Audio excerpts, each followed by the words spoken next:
अच्छा तो दोस्तों सीन कुछ ऐसे है कि आज एशिया कप में बांग्लादेश और हांगकांग का मैच था। हांगकांग ने पहले बारी करते हुए 143 रन बनाया, जिसके ताकुब में बांग्लादेश ने 7 विकेटों से ये मैच बआसानी जीत लिया, जिसके अंदर बेहतरीन किस्म का किरदार अदा किया उनके कप्तान ने, लिटन दास ने, जिन्होंने 39 बॉलों के ऊपर 59 रन बनाए। और ये एक बहुत ही अच्छा सेंसिबल और क्लासी किस्म का नॉक था, जिसके अंदर उन्होंने कोई ओवर एक्स्ट्रा करने की कोशिश नहीं की। उन्होंने कहा भाई इस चीज़ को जो है बिल्कुल सिंपल रखते हैं, सिंगल डबल के ऊपर ज़्यादा फोकस करेंगे, और उन्होंने ऐसे ही किया।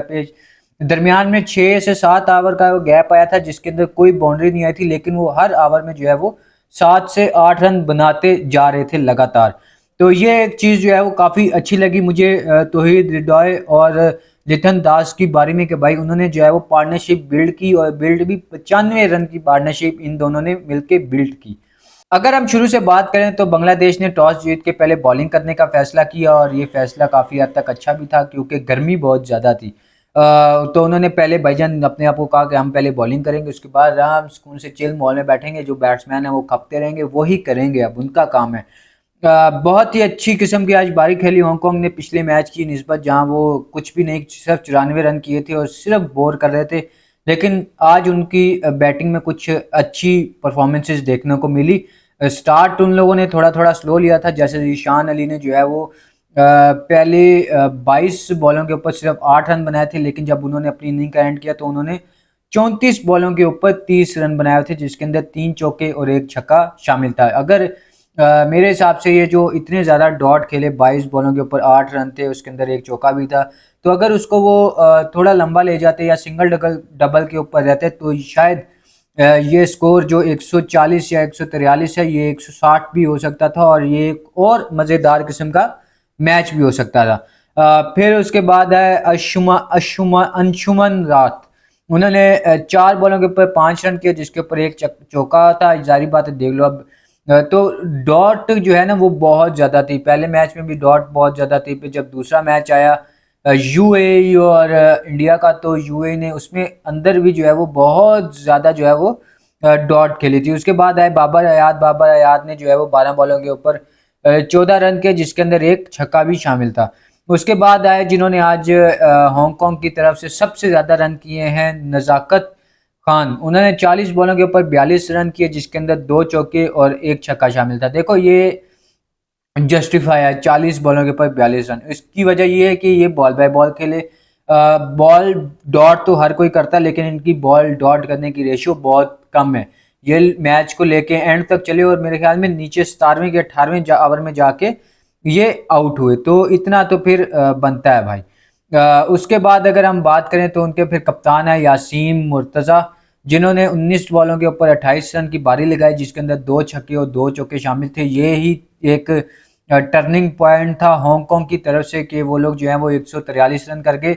वरना अगर यहाँ पे एक और स्लो इनिंग हो जाती तो शायद ये जो 143 रन है, ये 120 या 122 के ऊपर ही रुक जाता।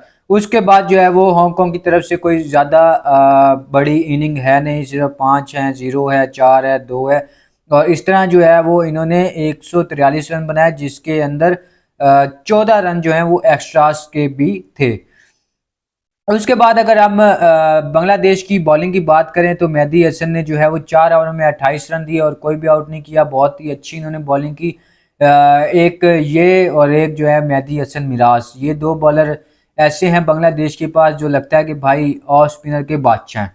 इतनी परफेक्ट लाइन, इतनी परफेक्ट लेंथ है कि ये दो और एक मोहम्मद नबी, भाई खूबसूरत, इतने मज़े की ये लोग ऑफ स्पिन करते हैं कि इनकी ऑफ स्पिन देखने का भी मज़ा आता है। और उसके बाद जो है वो तस्कीन अहमद जो है वो आज थोड़े महंगे साबित हुए, लेकिन उन्होंने जो है वो दो क्रूशल आउट किए हैं।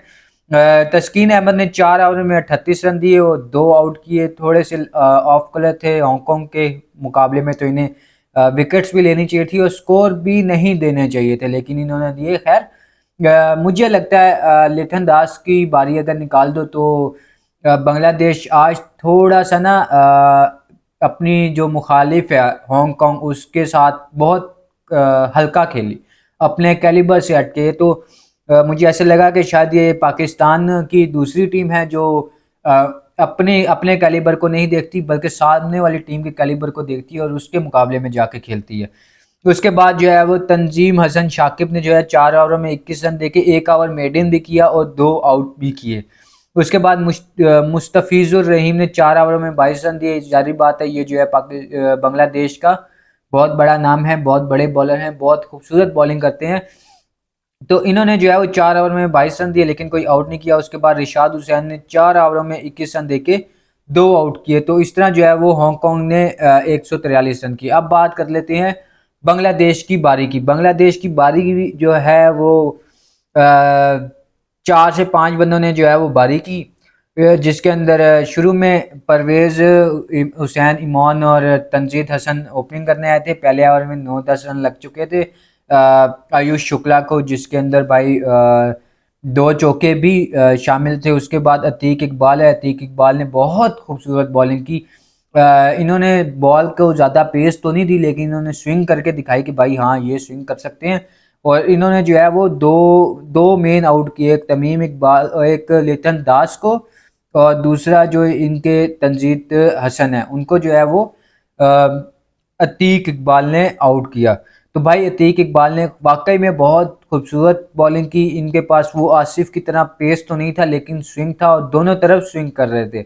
और एक मेरे ख्याल में इनका इनका नहीं था, वो था एजाज खान का, वो जो एलबीडब्ल्यू था। वो मेरे ख्याल में बहुत जल्दी वो फैसला दे दिया, अगर उसको हम दूसरे एंगल से भी दिखा सकते थे अंपायर, लेकिन उन्होंने बहुत जल्दी में फैसला दे दिया। जहां तक मुझे लग रहा था शायद लगा भी होता लेकिन ना उससे क्लैरिटी आ जाती है एक डिसीजन में कि हाँ वाकई ग्लव्स लगा भी है या नहीं, क्योंकि बहुत क्लोज था, इतना क्लोज था कि समझ नहीं आई थी कि पैड पहले लगा है या ग्लव्स पहले लगा है, अगर लगा भी है तो। लेकिन मुझे अभी भी उसके ऊपर डाउट है, लेकिन खैर नहीं दिया तो इसका मतलब नहीं था। अम, परवेज हुसैन इमोन ने जो है वो 14 बॉलों के ऊपर 14 बॉलों के ऊपर 19 रन किए, जिसके अंदर एक छक्का और 2 चौके शामिल थे। अच्छा, इनका जो है वो कैच जो पकड़ा बाबर अयाद ने, बहुत खूबसूरत कैच पकड़ा, डिफिकल्ट कैच हो गया था, अपने लिए खुद ही डिफिकल्ट बना लिया था। आगे पहले खड़े रहे, फिर उसके बाद आहिस्ता आहिस्ता भागे और एंड पे जाके कभी सीधे हो रहे हैं, कभी वो शुक्र है हाथ में फंस गई तो उन्होंने कैच पकड़ लिया। बड़ा खूबसूरत वो उन्होंने एंड किया। एक कैच की यही खूबसूरती होती है कि जो कैच पकड़ लो उसका जो एंड है ना वो अच्छा कर दो, वो उसके अंदर जो है वो बिल्कुल कामयाब रहे। और बाबर हयात ने बहुत खूबसूरत कैच पकड़ा। उसके बाद तंजीद हसन ने जो है वो सीधी सीधी हाथों में पकड़ा दी, सीधी, इतनी सीधी उन्होंने हाथों में पकड़ाई है कि जिसका कोई जवाब ही नहीं। उसने स्लोअर किया ने पहले शॉट घुमा दी, हालांकि पता भी है कि इनके बॉलर्स के पास इतनी पेस नहीं है, लेकिन उसके बाद भी पहले घुमाई वो सीधी मिड विकेट के हाथ में, मिड विकेट के बंद प्लेयर को हिलना तक नहीं पड़ा, ऐसे लॉलीपॉप आया उसने, ऐसे राम सुकून से पकड़ लिया। ऑस्ट्रेलियन ऑस्ट्रेलियन ऑस्ट्रेलियन कप कहते हैं या ऑस्ट्रेलियन स्टाइल कहते हैं, उसमें जो है वो आराम सुकून से जो है वो पकड़ लिया। उसके बाद जो है लिथन दास ने बहुत खूबसूरत बारी खेली, बहुत खूबसूरत सेंसिबल कैप्टन नॉक खेली, कैप्टन इनिंग जिसे बोलते हैं ना, वो लिथन दास ने खेली है। हालांकि आखिरी जो सीरीज खेली पाकिस्तान के खिलाफ वो थोड़ी सी अप एंड डाउन थी, लेकिन उसके बाद जो है आज बहुत अच्छी बारी खेली लिथन दास ने। उसके अंदर उन्होंने 59 रन किए 39 बॉलों के ऊपर, और टीम को लेकर चले, मैच को लेकर चले, लंबा लेकर चले। जल्दी नहीं थी कि भाई कोई एक्स्ट्रा कोई गलत शॉट मारने की, कोई इन्होंने जो है वो कोशिश ही नहीं की कि भाई मारनी ही नहीं है। राम सुकून से सिंगल डबल करो, मैच जीतो, राम सुकून से जाके सो जाओ। और खूबसूरत किस्म का साथ दिया तौहीद रिडॉय ने, जिन्होंने 35 बॉलों के ऊपर 36 रन किए। इसी तरह ही होता है, एक बंदा मारता है, एक बंदा राम सुकून से सिंगल डबल लेके देता रहता है। और बहुत ज़्यादा इन्होंने कोशिश की कि बाउंड्री लग जाए, लेकिन जब भी बाउंड्री के पास पहुंच जाता था तो फील्डर कहीं ना कहीं से टपक के आ जाता था कि ना ना ना ना, तो ही जानी, इतनी आराम से नहीं जाने दूंगा मैं तेरी बाउंड्री, रोक लिया। वो हमेशा से 2 हो जाता था उस बंदे का। तो उसके बाद मेरे ख्याल में 2 रन रहते थे जब लिटन दास आउट हो गए थे। फिर जाकिर अली ने जो है वो आखिरी बॉल रोक दिया और उसके बाद जो है वो आखिरी बॉल के ऊपर चौका लगा और मैच जो है यहाँ पे ख़त्म हो गया। तो भाई इस तरह जो है वो ये मैच का एंड निकलता है और बहुत ही खूबसूरत किस्म का मैच। मज़ा आया आज का मैच देखने का। अब बात करते हैं हमारे स्कोर कार्ड की, या जिसे कहते हैं पॉइंट्स टेबल की। अच्छा, तो जैसे हम सबको पता है कि पॉइंट्स टेबल 2 ग्रुप्स के दरमियान में है, ए और बी। ए में जो है वो इंडिया, यूएई, ओमान और एक और टीम है पाकिस्तान। और दूसरे ग्रुप में जो है वो अफगानिस्तान, बांग्लादेश, हांगकांग और श्रीलंका है। इसमें हांगकांग के तो 90% चांसेस जो हैं वो ख़त्म हो गए हैं कि वो आगे सेमीफाइनल्स में जा सकें, लेकिन एक और टीम भी है जिसके जो है वो चांसेस पहले मैच हारने के बाद ही नज़र आ गया कि भाई क्या बनेगा इनका।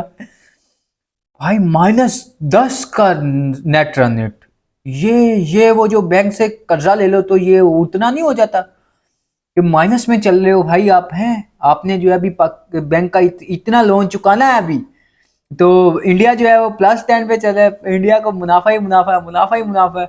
इंडिया 10 के रन रेट पे चल रहा है और उसके बाद यूएई -10 के रन रेट पे चल रहा है। पाकिस्तान और ओमान का कल मैच होगा, उसको देखेंगे क्या निकलता है और इसके बारे में हम दूसरी वीडियो में बात करते हैं। कल वीडियोज ही वीडियोज आने वाली हैं। उसके बाद अगर हम बात करें ग्रुप बी की, तो अफगानिस्तान जो है वो +4.7 के नेट रन रेट पे खड़े हैं और उसके बाद बांग्लादेश आज एक मैच जीत गया तो +1 का उनका नेट रन रेट है। उसके बाद अगर हम हांगकांग की बात करें तो -2 में उनका नेट रन रेट है और श्रीलंका का भी कोई मैच नहीं हुआ।